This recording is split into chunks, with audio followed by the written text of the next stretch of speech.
Okay, so today I'm looking at a piece for trumpet and piano by Christopher Coleman. It's called Bitter Wind. It's about a 10-minute piece. And before we get into this, I just want to explain how I found this score. So I think on Twitter or X, I guess you would call it, at some point I found this spreadsheet. Could have been a different social media avenue, but yeah, someone had this spreadsheet called Catalog of Trumpet and Brass Works by Gender Marginalized People and or Black, Indigenous, or Persons of Color. Uh, I think that's the full extent of the title. Um, so yeah, it's nicely organized. This piece was under solo slash featuring, solo trumpet mostly, and trumpet and piano pieces. Um, so there's a huge list of things. Most of these scores, you can buy them on Sheet Music Plus or some other avenue. This piece I realized was free. I think all of Coleman's pieces are free on his website. Other than this, like way of finding it, I know nothing about this piece really. It's written in 2007. And I'm pretty sure this is the full score. Let me just double check. Yeah, I guess when I saw the score, it looked interesting enough to cover on the channel. It's got some aleatoric notation and stuff. Um, and yeah, it's well uh, like the front matter is nice and full. You can read all about the composer and the piece. So that's sort of the plan today to kick off our trumpet and piano trilogy. So yeah, this spreadsheet I'll leave um, in the like description of this video if you're interested. I don't know if it's regularly being updated. I guess if we organize by year or something. Oh no, there's a piece from 2025 here. So I guess yeah, it is being updated. Um, I gotta go grab a laptop charger, so I will be right back. Oh nice, they got a whole bunch of stuff by Eris here. Anyways, uh, yeah, again, lots of info here about every piece and every composer, so might be a nice way to spend your Sunday afternoon or whatever, just going through this spreadsheet. Okay, so carrying on, let's get to know this score, which I know nothing about. Uh, okay, so Christopher Coleman, born 1958, Atlanta, Georgia, composer, conductor, trombonist, currently comp coordinator and associate head of the Hong Kong Baptist University Department of Music. He's also taught at University of Chicago, DePaul, Columbia, and Interlochen. He earned his PhD from the University of Chicago, where he studied with Ralph Shapey and Shulamit Ron. While at UPenn, he studied with George Crumb, George Rochberg, and Richard Wernick. So nice roster of teachers, holy. Uh, while most of Coleman's scores are scored for traditional forces, he has two large-scale multimedia slash improv pieces, September Variations and Prophecies for a New Millennium. He has received commissions from the Hong Kong Wind Philharmonia, Hong Kong Bach Choir and Orchestra, Hong Kong Composers Guild, and DuPage Symphony Orchestra, the Chicago area chapter of the American String Teachers Association, and the University of Georgia Trombone Choir. And then he lists his awards here. He's a founding member of the People's Liberation Improv, Hong Kong's leading comedy improv group, and has performed with them in Beijing, Seoul, Manila, and Macau, as well as Hong Kong. Much of Bitterwind uses proportional notation, as we kind of saw. There's trumpet glissandi. Notes sung by the trumpet player may be transposed whatever octave is comfortable, and box notes are repeated immediately with no pauses. A number of repetitions may be given above the box, so for example, 3 times. A bitter wind blows through our lives. Our humanity is increasingly being taken from us. We work more hours than ever before and are less satisfied. The people who control our lives seek to do so only for their own benefit. Altruism and compassion are rapidly disappearing. Teaching and learning are being replaced by manipulation and marketing. Lies go unquestioned and truths are attacked. Independent thought is discouraged in favor of dogma and catchphrases. Diversity and originality are publicly praised but not valued. Conformity is king. Quantity reigns supreme over quality. We are being turned not into machines. Um, sorry, yeah, not into machines, which would at least require an effort to replace, but into leaves of a diseased tree whose individual lives and deaths seem of no consequence whatsoever. Only through a difficult but vital appraisal of our true situation and our real needs can we fight the bitter wind, which otherwise promises catastrophe. Bitter Wind was commissioned by Kianori Sokabe for his newly created Zephyros trumpet, a trumpet with both valves and a trombone-like slide. The current version is a new revision, significantly rewritten for the standard trumpet in C and piano. Interesting. It's probably the most like emotional, passionate program note I've read in a long time. Um, we'll see if the music lives up to that, but I'm sure that that program note speaks to a lot of people in the audience here. Uh, honestly, it's I much prefer it to a flowery program note that is all positive and lovey-dovey. You know, I think at least this has a bit of an edge. It's almost like a little mantra or manifesto. This recording is 12 minutes, whereas this course is 10, so there's a bit of a discrepancy there. And yeah, let's just get into this thing. Not sure who's performing in this recording, but maybe if you know, you could put it in the comments. Maybe the information is somewhere else on his SoundCloud or website. Yeah, link in the video description to this thing, as always. Nice, yeah. So I think the performers did a really good job with this thing. This is a beast to play, and although it was kind of like episodic, kind of like one thing after another, I thought it really kept my attention for 12 minutes, and I think in no small part that's because the performers were really giving her. Yeah, really cool score. Was not expecting to like this as much as I did, just because it's a totally random find. But yeah, really, really cool piece. Does remind me of George Crumb in a lot of ways, like in terms of notation and sound effects and the programmatic aspect of it. Um, really distinctive opening. This stuff with the accompanist doing like aleatoric, fast little notes. I mean, it's very idiomatic for piano, and I think it's a good way to warm the performers up while still sounding flashy. Your pianist, like your accompanist, will thank you. You know, they'll probably enjoy rehearsing this part with you. And yeah, other moments with aleatory were just really tasteful. They made it look more engaging and for the performers and fun to play. So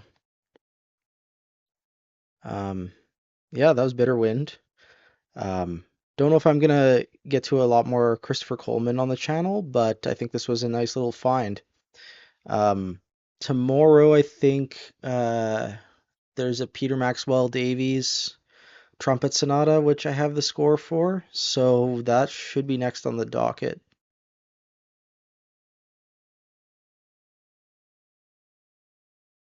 Okay, so today we're going to be looking at the Trumpet Sonata of Peter Maxwell Davies, which I'm assuming is 1970s.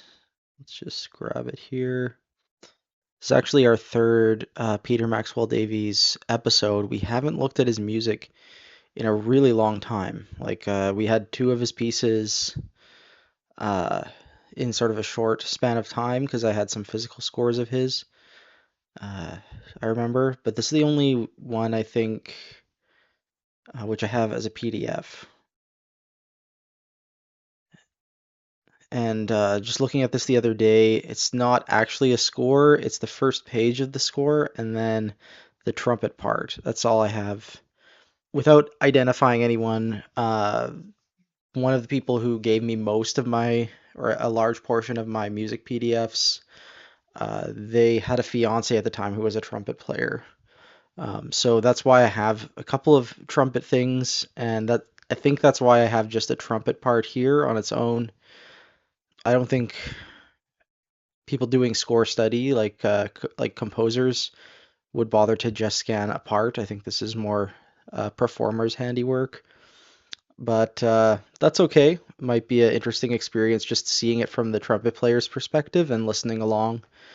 Um, okay, this is actually pretty ancient, 1955. So Peter Maxwell Davies was 21. Yeah. Wow. Okay. So he's just a little baby. If we look at this recording, it's got a little bit of info here. Uh, the movements, which we could probably tell from the part, are indicated Allegro moderato, lento, and Allegro vivo. And this piece, the first movement says it's for trumpet in D, which I find kind of interesting. And this whole part might be for trumpet in D. So that's a little bit weird. That's not a common instrument at all. Um, Not sure if this is the only version, is if the only version is for trumpet in D, or if maybe there's multiple versions of the piece. Since it's so old, maybe there's a Wikipedia article on it. I don't know what this website is, but it's something. The first movement of, oh, it's an analysis of the first movement. Weird. Okay, so apparently the rhythms in the first movement are like taken from Messiaen, so there's an influence there. And there's this developing variation in the first movement, which characterizes the whole movement. And this is his Opus 1 while studying at the University of Manchester. That's some good background to have. Premiere of this sonata was given by two friends and colleagues, Elgar Howarth and John Ogden. It's a modernist work. It's a serialist work, which is interesting for 1955. It's quite early um, for like a post-war serial kind of piece. So yeah, I think that's all the background I need. Did not know this was such a early piece, and I'm kind of really intrigued now. So maybe we should get into it. Recording in the video description if you'd like to listen along. Okay, so this was a pretty charming piece. I was not expecting it to be so short. Each movement is about 2.5 minutes long, and the whole thing runs under 7 minutes.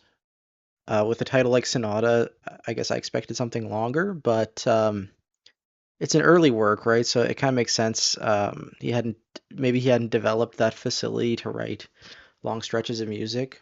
But because it was short and in this kind of very clear modernist idiom, I found it a bit more accessible than some of the other Davies we've looked at.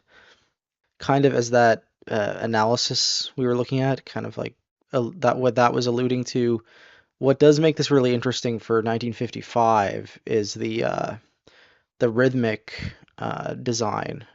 So the note values in the trumpet part are like the rhythmic values are constantly changing, and it's very messianic. It's definitely influenced by Messiaen, which is pretty pretty in the know, like that's very sophisticated for a 21-year-old composing something in university. Okay, so he as a student he did form this group called New Music Manchester, and among them was this trumpet player who premiered this piece we looked at. So it's kind of interesting. I guess his music at this time was very shocking to audiences, English audiences, obviously. So yeah, it's an interesting little piece of juvenilia, I guess you could say.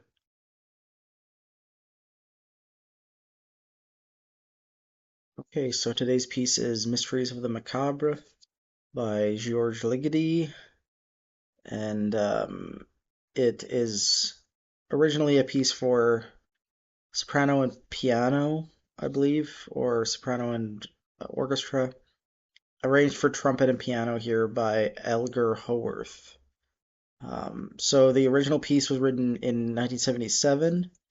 Elgar Howarth arranged it in 1988, and I think it's a pretty popular arrangement of it.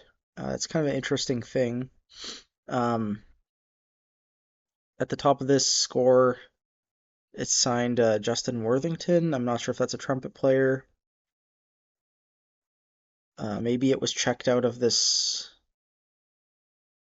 University of Victoria library by Justin in 2007. Like I've mentioned in other episodes, like these PDFs have come to me from all kinds of places, so who knows? This isn't really the score, it's just the trumpet part, but it's about 7 minutes long. So there's quite a lot going on. I think each page is going to go by in about a minute. There's some speaking, it looks like, some air noise stuff, some pretty big performance indications, like dramatic stuff, because it's a more theatrical kind of piece. At least the soprano version is. By the way, I would highly recommend the Barbara Hannigan performance if you want to hear the original. This one I'm not actually, like, I've never actually watched a performance of it, so I'm kind of intrigued how it comes across. The arranger, this is the first time we've actually talked about an arranger on the channel. I think every other score we've been looking at has been composed, like, just straight from the composer, but yeah, this I guess is a good time to be talking about Elgar because he passed away quite recently. He was born in 1935 and he died in 2025. He was not only a trumpeter but also an English conductor and composer, and he's associated with Peter Maxwell Davies. I know that, but it looks like also he was classmates with Harrison Birtwistle, Alexander Goyer, and David Ellis. This was at the University of Manchester in the 1950s. His conducting debut with the London Sinfonietta was in a tour in 1969 in Italy, where he conducted the Rake's Progress, which is a famous opera by Stravinsky. I guess it would it have been a new opera at that point? It would have been like 10 years old or so. Ligeti engaged him for the premiere of the Grand Macabre. So yeah, he was, I guess, conducting that piece a bit, and then he wrote an analysis of the text and music for Opera Magazine, reflecting no one in Stockholm. This is where the piece was premiered in 1978. No one in Stockholm realized how inexperienced he was.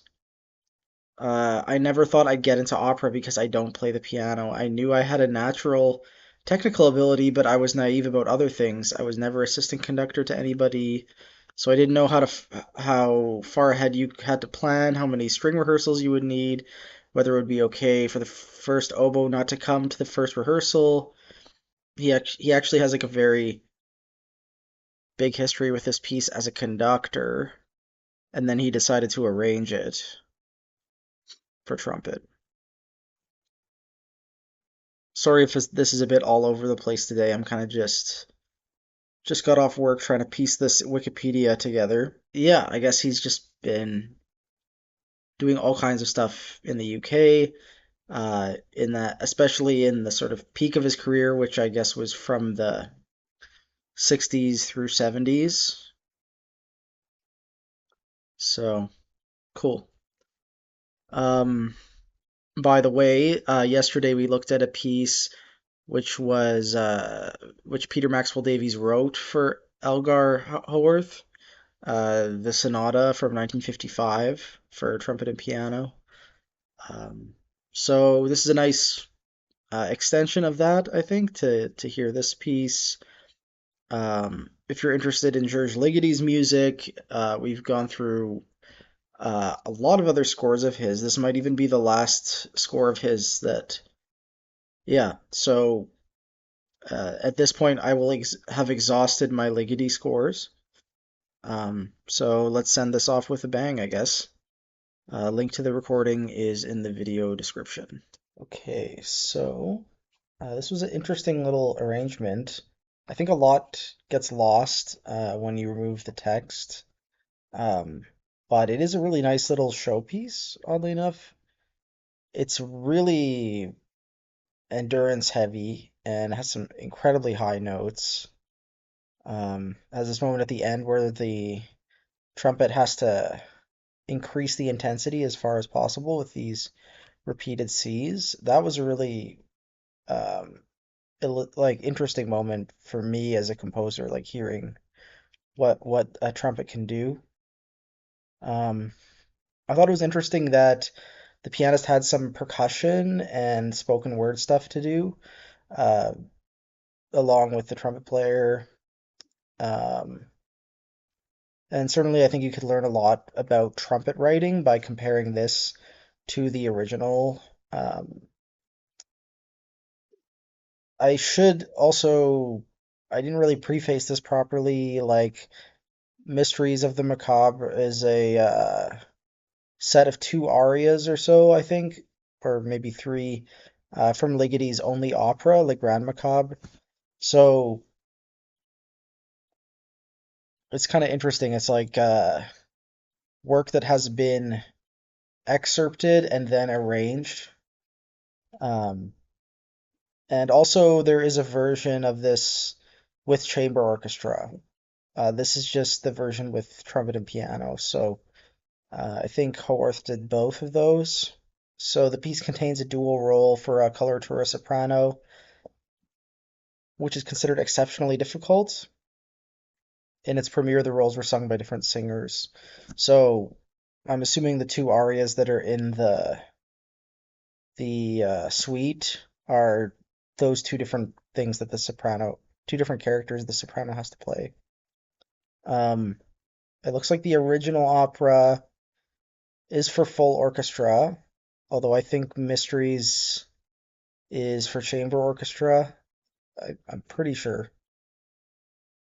Um, this opera was written at a point when Ligeti's style was undergoing a significant change away from his 1960s approach. So he starts adopting more eclectic things and tonal things. Um, so I think actually, yeah, there's a lot of allusions to other opera composers.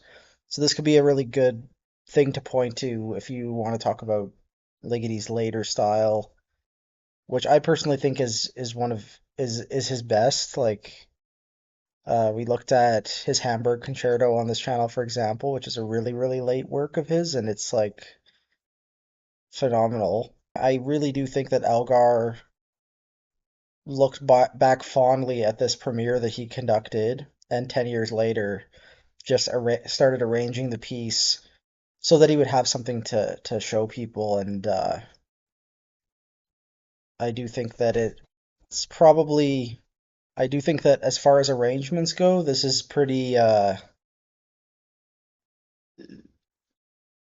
like pretty well spirited. You know, it's It isn't the composer's arrangement. I'm sure Ligeti would have done something different or objected to it entirely, but it does have its own little history, and it's, I think, an interesting piece of trumpet repertoire. So that's it for this series. Why don't I spin the wheel and we'll just figure out what's next?